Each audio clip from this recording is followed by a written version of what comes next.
from. Welcome to the webinar. You have entered as an attendee in listen-only mode. Additionally, with me tonight is Bonnie Leuenberger, our CDBG tech, who has been working on this program for a good long time and is the wealth and archive, if you will, of information about CDBG and all the work we've done for many years in the city. And we also have Tom Anderson, who is our redevelopment coordinator. And he also has jumped in the past year and a half and learned a mighty amount about how we build our.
Welcome to the webinar. You have entered as an attendee in listen-only mode. Neighborhood safe and preserve what's beautiful and build a more sustainable and inclusive community. HUD's national objectives. Because the Community Development Block Grant is a HUD program, it comes with it a whole array of things we must comply with and objectives that we must work to address. So first and foremost, our CDBG investments must benefit low and moderate income residents. And we must demonstrate that, and we must make sure that we use the money mindfully in a way that does so. CDBG is also used to aid in the prevention of elimination of blight. And that portion of the program is a little bit smaller than what is used to do the majority of programming around low and moderate income benefits and affordable housing benefits. But yet again, it can be used in that way. The third national objective, which is to meet a need having a particular urgency, generally is speaking to the fact that CDBG can be used to program during emergency response situations. In historic use, you will see that as CDBG with the hyphen, and then it says DR, it's disaster relief. We have all experienced in this past year and a half something that is called CDBG-CV. And that is the funding that came down from HUD during the implementation of the CARES Act to be used to respond to the COVID crisis. I want to quickly back up, take a step back and look at 2015 to 2019. So every entitlement city, of which we are one, has to have a 5-year plan that is filed and accepted with the U.S. Department of Housing and Urban Development. Our prior 5-year plan just ended at the end of 2019. And right about the fall of 2019, we began the work to go out and meet with our stakeholders, our partners, and our residents, and look at what was successful and what is still needed. So we ended 2019 with that list of programs that you see there that have been finished up and paid for, some of which even came in under budget and provided us some carryover funding that we're actually working now to program into upcoming and current programs. As I said at the beginning of this year, we completed our 2020 to 2024 Consolidated Plan, a fresh, new 5-year plan to guide the city's CDBG investments. Again, just wanting to overview with you, and I may be saying this multiple times, so I apologize, but we use the 5-year plan to take a really good look, to dial in the aperture and look at some of the things that have worked really well and what are still the outstanding community development priorities and goals that really need our attention. There aren't always new, fresh ones to be looked at. Oftentimes there is incomplete business. Why is that? Things take time.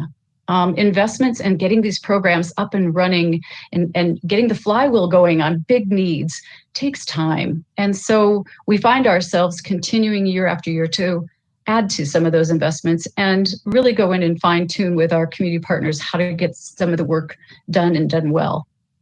We do this always based on community input. That is why you're here. We also use consultants and other research and data to help inform what are things looking like on the ground. One of the outcomes, as I'm sure many of you have experienced, is that 2019 to 2020 seemed like we were rocking and rolling. We thought we were doing such a great job of survey work and focus groups and talking with, again, our community partners. And then by about the end of March, it all felt a little bit like, hands over here, ears in a vacuum. We weren't sure how the data and the information was going to be representative as we moved forward in our planning. So we're trying to tighten it all up. We're working again with our regional partners to get more and more updated data, and we will keep you apprised as we do so. The link under the third bullet on this particular slide is to that accepted consolidated plan on our website. So again, after this meeting, please feel free to come back and open these up, and it will help guide you through some of this information. The middle bullet, this HUD requires us to complete an annual action plan. That is where we are tonight. We are welcoming you in our first community meeting to inform that plan. And as we kick off working the draft through a lot of community inputs. We will build that plan based on the priorities that are identified in the 2020 and to 2024 plan, consolidated plan. And the two primary goals that emerged from the research performed by our consultant, Root Policy Research, and also working in tandem with Adams County, who is the host and lead of our regional consortium for our participation in CDBG and specifically what is known as the HOME program. The two big goals we landed on were that we want to continue to make investments to increase and preserve affordable housing. Those of you who have been reading, those of you who have been talking to friends and neighbors who have been impacted by the pandemic know that we're still in search of affordable places to live. Lots of us are. Secondly, we want to continue our investments on infrastructure, streetscape, and pedestrian improvements in our qualified low to moderate income areas. And we will talk a little bit about the projects we've started there. So quickly, in a recap of what I've been talking about in my previous slide, what staff has been doing through 2020 and 2021 that leads us to the launch of this effort. Mostly, a lot of our staff resource has been working on the pandemic response. The city received two what are known as tranches of funding from the CDBG CV. It totaled a little over $800,000. And as a small team, getting that much money in quickly and working to get it placed in a way that it can be most effective and help the people in need has absorbed a lot of our resource and a lot of our time. But through that, and in continually referring back to our consolidated plan, we also have been able to identify more needs for prioritized investments. And that will allow us to take some of our carryover resources from 2020 and move forward quickly in 2021. So we've been working to gather and build the input for the budget we are about to discuss with you. We still look forward to your inputs and thinking on this. And we will be working forward to get this annual action plan submitted to HUD. Quick background on these goals and how the CDBG funding is applied. There are actually what we refer to in our casual staff nomenclature, 3 buckets for our CDBG funds in the current scenario. The first bucket is our admin. So in every entitlement community that operates and manages the CDBG grant and the programs associated with it, the entitlement community is allowed to use up to 20% of the annual allocation for use to pay for administration. This includes salaries. It can also include consultants if we need to hire some specific data and research. It also pays for planning and then any communications we need to support for this. One of the things to note is we can use up to 20%. We often don't. And when we don't, that money rolls forward and it goes back into our project's budget. Secondly, as I just mentioned, we are working consistently, we hope, to increase and preserve affordable housing.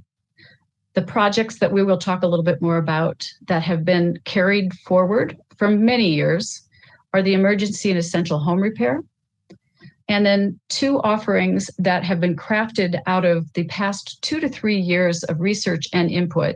One is the preservation of affordable housing and affordable housing site prep. I'll tell you a little bit more about those. The other bucket, our final bucket, is the infrastructure, street, and pedestrian improvements funding. And that is the use of our a portion of our CDBG funds to continually go in and look at some of the blocks and some of the streets where we have a significant low to moderate income population and make sure that their pedestrian access and the streetscapes are welcoming and safe and accessible by all. And so we will talk a little bit about that. I apologize if I'm moving really fast, but I'll look forward to speaking to you all soon. In the whole, tonight's meeting is about the 2021 CDBG Annual Action Plan. And what we begin with is that HUD has allocated to the City of Westminster $609,997. The table on this page is our first crack at how that could be applied or what we would like to advise and then hear from you is first and foremost, 20% is $121,999. Staff is proposing to put $40,000 into the emergency essential home repair. I'll talk a little bit more about that, but one of the reasons that number is a little low or may look a little low to you is that we have some carryover funds that has still been unspent in that project. We then also have $200,000 allocated for affordable housing preservation. And that money is going to also be bundled with some of our carryover money to make sure we have enough to support projects that come in the door. And we are also suggesting that we use $247,998 to continue the work in our infrastructure, streetscape, and pedestrian improvement initiatives.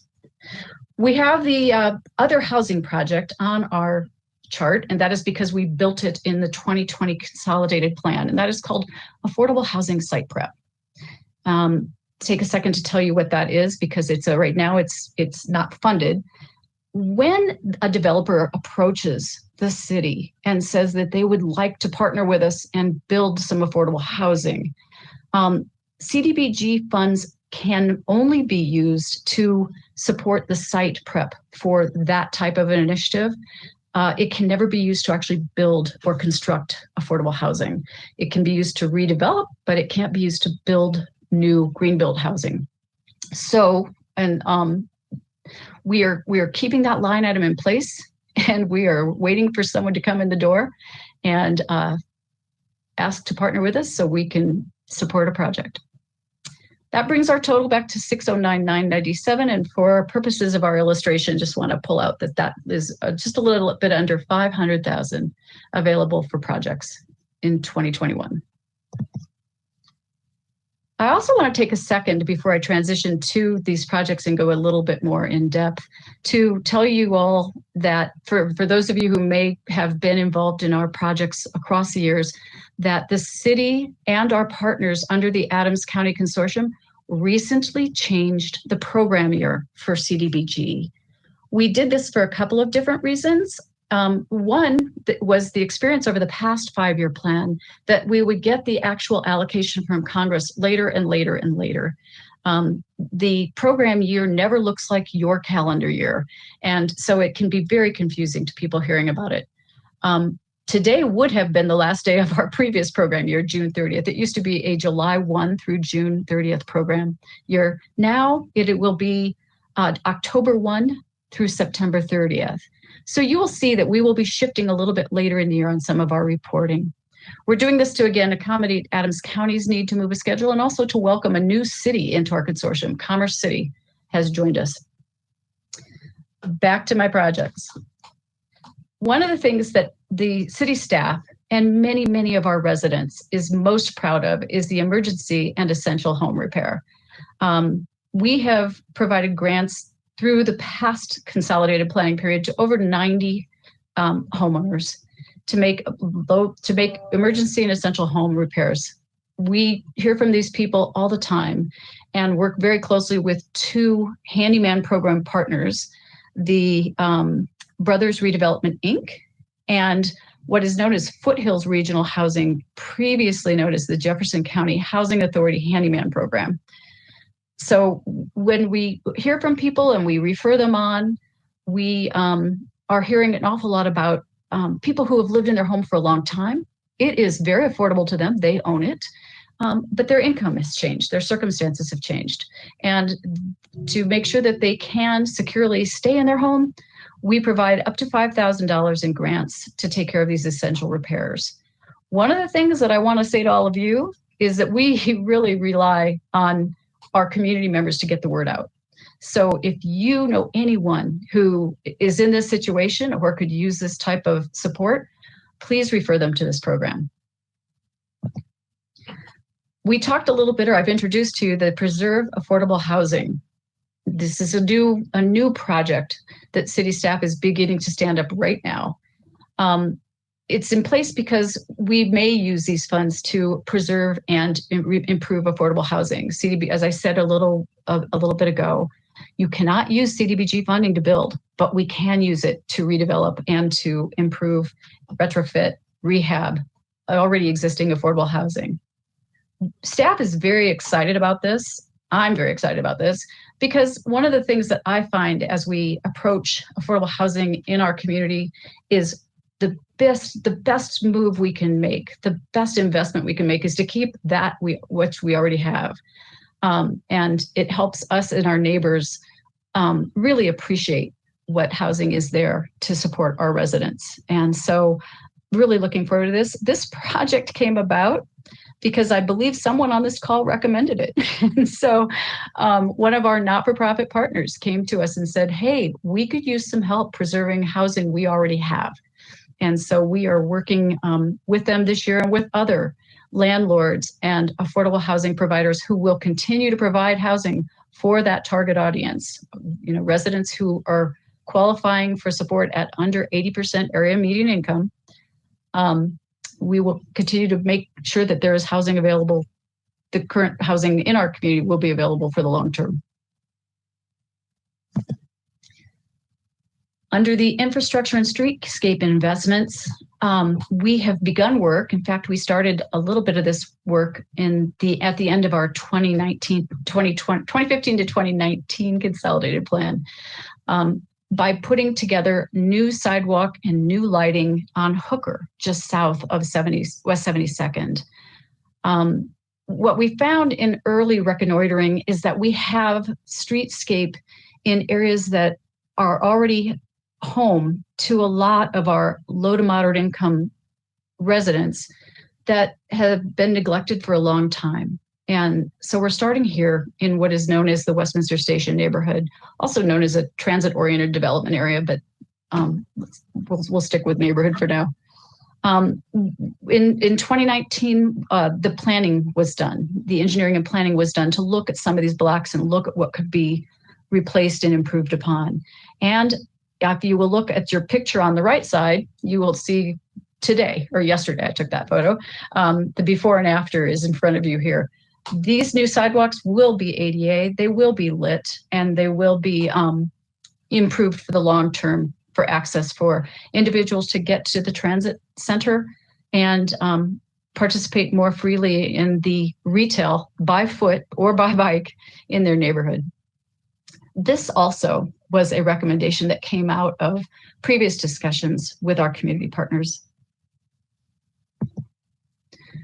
So that's it pretty much for a roundup of our suggestions that are carried in the annual action plan for your thought and your input.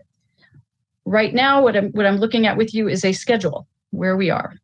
So on June 25th, last week, staff posted a draft of what we would propose as an annual action plan, including this budget and a little bit more detail on the projects that I've just reviewed. We are here, June 30th, community meeting, hearing from all of you and putting together this recording to share with some other citizens and other interest leaders as we talk about this through the coming weeks. On July 26th, we hope you will join us again as we have a public hearing with City Council and the formal opportunity for the council members to accept this draft plan or the final plan when we get there. Staff will then be doing a lot of buttoning up, getting everything filed for HUD and assembling everything for Adams County that we need to share with our partner. And the final plan will be submitted on August 16th. Also, I want to put back in front of all of you that we have an internal, or not an internal, we have an email that gets to all of us internally. It is cdbg@cityofwestminster.us. We use this for input these days, for any question you may have about the program. Specifically, I have it here tonight to say if you think of some ideas or if you have input after this meeting that we don't get to tonight, please share your thoughts at cdbg@cityofwestminster.us. It's very easy to remember. It's very, very handy, I think. One of the other things that I want to invite you to do if you go to CDBG@City of Westminster is tell us you would like to be on our mailing list. We're trying to rebuild a mailing list after having one that did not survive the past 10 years, lots of drop off, lots of changed email. And I would really love to repopulate that. So please sign yourself up and ask others to join us there too. All right, that is it. I'm happy to flip back to other slides if there's any questions that we need to look at them for. But I also want to invite my colleague, Tom, who I think has been managing the questions in the chat box, to find out if he has anything for us to discuss. What we will do is if anyone would like to speak, Jennifer will turn on your microphone and allow you to jump into the conversation. So the only question we have recorded here is really a comment. That is, thank you. The need to preserve affordable housing is so important. Amen. Thank you. Who's it from, Tom? Do we have a signature? That is from Karen Fox Elwell. Karen, you were referred to earlier. The preservation of affordable housing has your fingerprints all over it. So thank you very much for bringing that to our attention and refreshing me on some history in terms of how CDBG has been used in previous years. Is there anyone else who would like to speak, or does staff have anything that I missed that you would like to make sure we get on the table?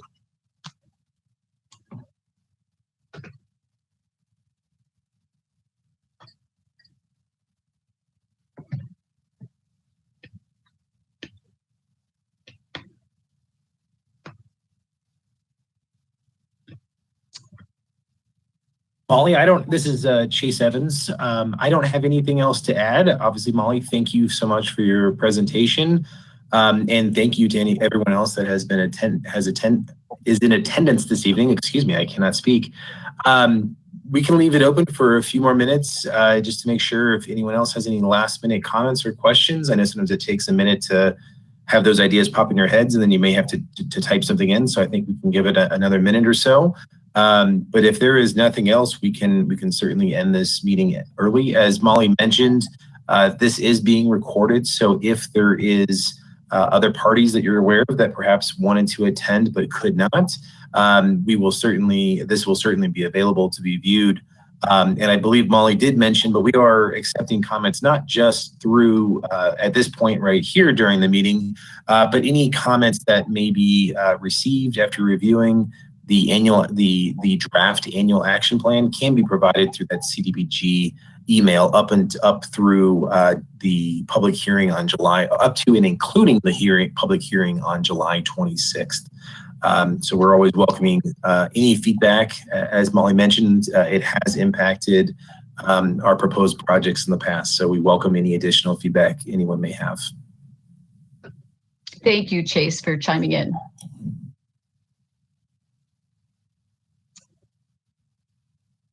I really appreciate the opportunity to walk through this with all of you tonight.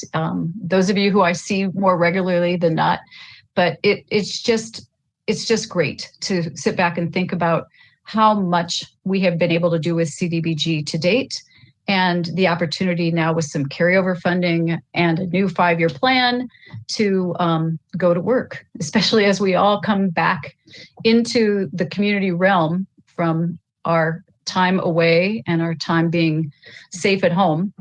I think it's going to be an exciting time, and I look forward to working with all of you. Before we drop off, Molly or Tom, do you mind, can you confirm that we were able to get a list of the attendees this evening? We have whomever see the attendees visually. Yeah. Okay, thank you. We have who has signed in, and Jennifer will also be able to generate a log for us from this recording. Fantastic. I just wanted to make sure. Thank you. Thank you for asking. Sorry to talk over you, Tom.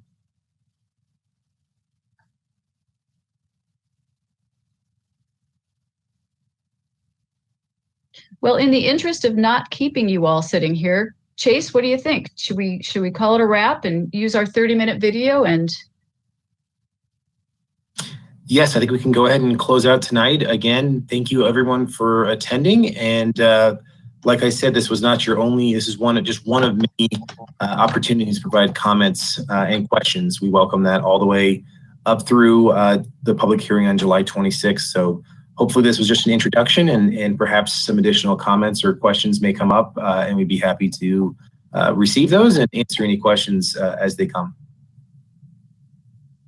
Great, thank you very much. With that, Jennifer, I'd like to formally close the meeting. You bet, Molly. Thank you, everybody. Have a good evening.